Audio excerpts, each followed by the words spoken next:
Baldur's Gate is one of those mythical titles evoked whenever hardened games writers and RPG fans gather around the flickering embers of a midnight fire to swap stories of the first games they fell in love with, or to lament the often relatively poor state of today's industry.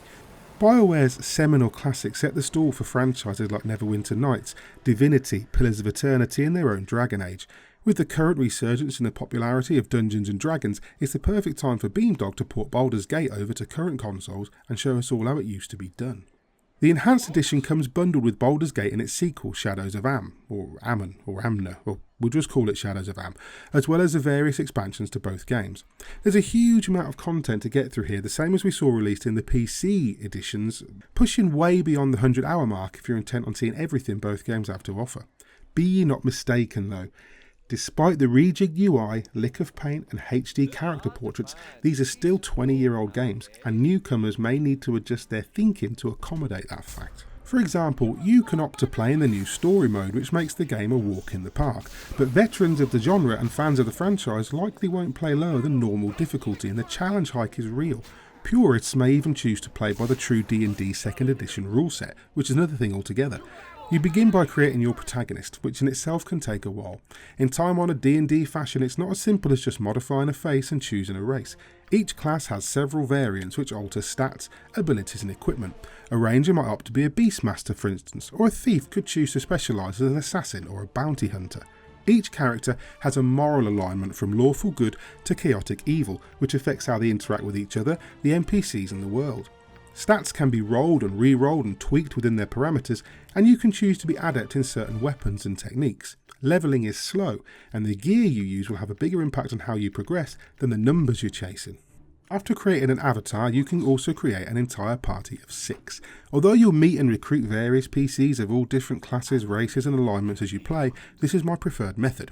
In Baldur's Gate 2, creating your own party means abandoning the allies you would otherwise begin the game with, which means missing out on some brilliant characters like the warrior Minsk and his hamster Boo, or the ever-loyal Imoen, but it's a price you'll balance for yourself. Both games are almost identical in terms of gameplay and aesthetics, so switching between them is easy. You can even export characters between the games and expansions if you want to. A mix of exploration, decision making and tactical combat, whatever you can't solve with words and wits will come down to swords and spells.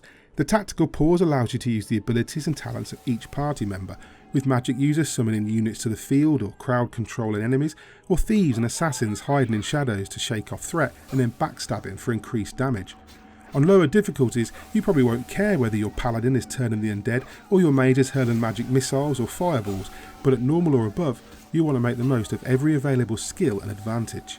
Now, on the Switch's small screen, the lack of graphical flair is more forgivable than when you're playing on the other consoles with a larger TV or monitor, but work has been done to make environments and spell effects more impressive. The UI too is optimised for controllers across both games, though some elements feel a little clunky and cumbersome, and on the Switch there's no touchscreen support. Exploration and investigation is a huge part of Baldur's Gate, and you want to make sure your party composition covers all the bases. Thieves, for example, can pick locks, detect traps and hidden secrets, or pick the pockets of NPCs. Bards and paladins often roll high charisma, which means you're more likely to have NPCs cooperate in conversations, while clerics can heal the party outside of combat or resting period. You might try to play the entire 2 games with a party of barbarian savages, but you'll have a tough time doing it. The story plays a major part, which is hardly surprising if you're familiar with BioWare's later offerings like Star Wars, Knights of the Old Republic or Mass Effect. The writing throughout both Baldur's Gate games is excellent, with moral choices that will make you think and decisions that will have you second guessing yourself for a while after.